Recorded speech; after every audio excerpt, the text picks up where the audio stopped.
एक सवाल, हर सवाल परेशान है। कौन छुपा है अंधेरे में, कौन है मेरा पीछा करता? ये कौन सी दुनिया है जहाँ ख्वाब हकीकत बन जाता? खौफ की घड़ी है, वक्त रुक गया है, दिल धड़कता है पर हर सांस थम गया है। ये कौन है जो मेरे पीछे, ये कौन सा मंजर? इस फर्जी दुनिया से दूर कहीं कई ऐसी दास्तानें, कई ऐसे वाक़यात, कई ऐसी कहानियां जिन तक न कलम पहुंचा, ना ही वो पर्दे पिसे। इन्हीं कहानियों में से एक कहानी एक ऐसे खानदान की जिनकी हस्ती बस्ती जिंदगी को लोगों की नजरें निगल गई। ये कहानी आज से 5 साल पहले शुरू होती है। एक खुशहाल खानदान की कहानी जिसमें एक शौहर, एक बीवी और एक इनका इकलौता बेटा था। शौहर दुबई में हीरों के कारोबार में मसरूफ था। शहाना जिंदगी चल रही थी, सब कुछ ठीक था। लेकिन लोगों को कहाँ किसी की खुशी हाज़िम होती है। सारी याशी तो अमजद के हिस्से में आ गई, हमें तो कुछ भी ना मिला। एक दिन बीवी को दुबई से कॉल आती। हेलो अमजद, बड़ी लंबी उम्र आपने आपको याद करी थी। लाइन की दूसरी जानिब मौजूद शख्स उसे बताता है कि तुम्हारे शोहर का इंतकाल हो गया है और उसके कारोबार पे उसके भाइयों ने कब्जा कर लिया। शोहर के इंतकाल के बाद बीवी पे बहुत गहरा सदमा गुजरा, लेकिन वो अपने बेटे के लिए सब कुछ बर्दाश्त कर गई। वक्त गुजरने के साथ साथ उसके हाथों से चीजें निकलती चली जा रही थी और फिर एक ऐसा वक्त भी आया कि उसने कपड़े सीकर अपने बच्चे को पाला। माँ ने अपने बेटे को बड़ी मुश्किलों से पाला, पोसा, पढ़ाया, लिखाया। फिर एक मुद्दत गुजरने के बाद वही बेटा अपनी उस बेबस माँ का मेरी जॉब लग गई है। अल्लाह का शुक्र है।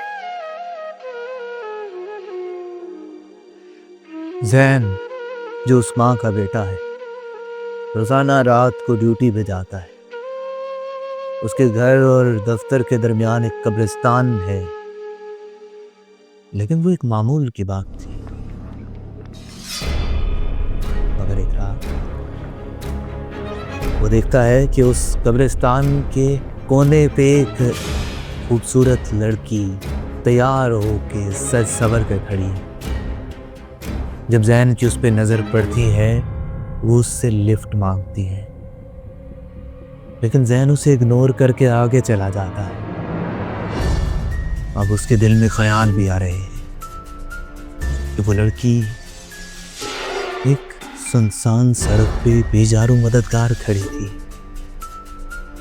उसने मुझसे सहारा मांगा। शायद उसने मुझ पे सवाल किया हो।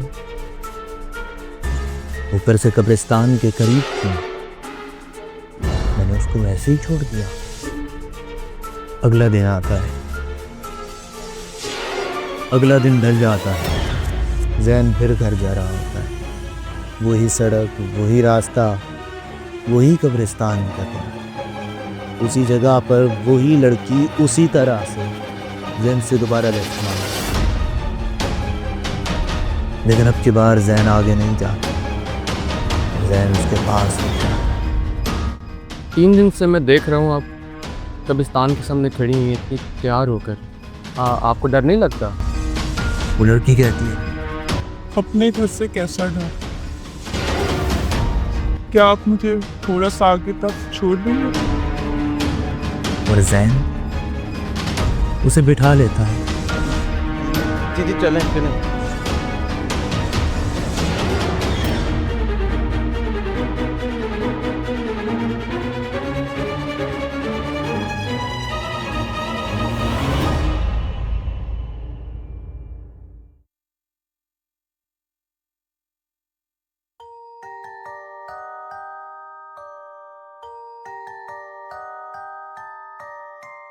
और उसके बाद क्या हुआ?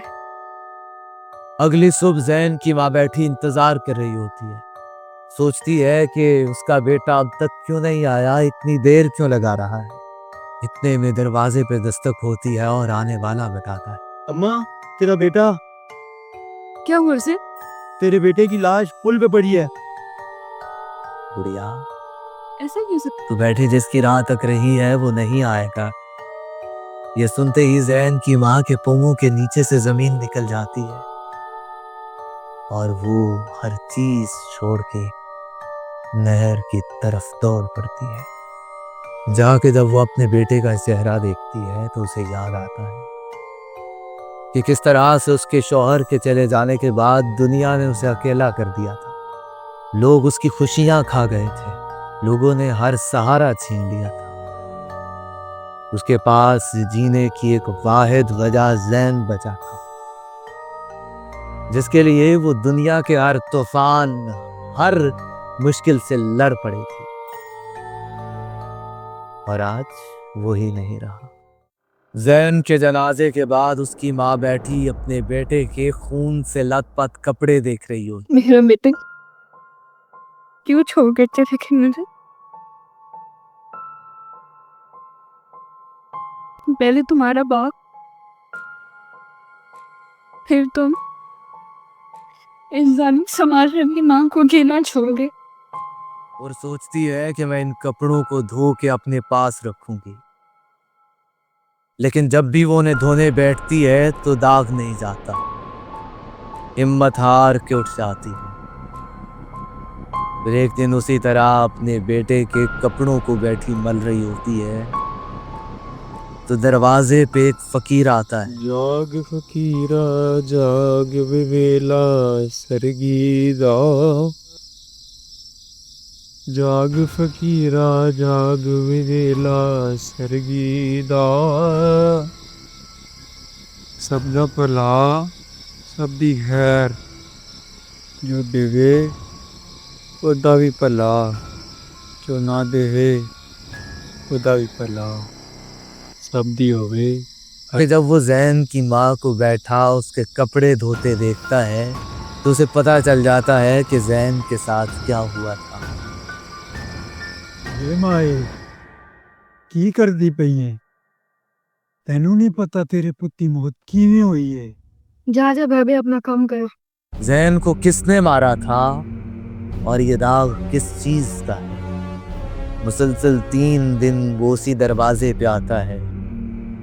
जैन की माँ को कपड़े धोता हुआ देख के वो वही बात दोहराता है। ਵੇ ਮਾਏ ਤੂੰ ਕੀ ਕਰਦੀ ਰਹਿੰਦੀ? ਤੈਨੂੰ ਕਿੰਨੀ ਵਾਰੀ ਦੱਸਿਆ ਏ ਕਿ ਦਾਗ ਇੰਜ ਨਹੀਂ ਜਾਣਗੇ।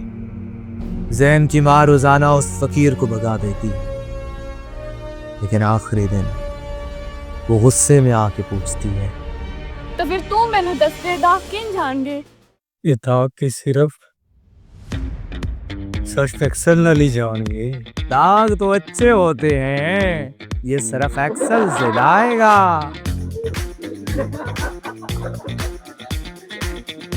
इस कहानी से ये सबक मिलता है कि कभी भी मायूसी और गम में न फंसो, उम्मीद का दामन थामे रखो, और अगर कभी कपड़ों पे दाग लग जाएं तो याद रखो, दाग तो अच्छे होते हैं।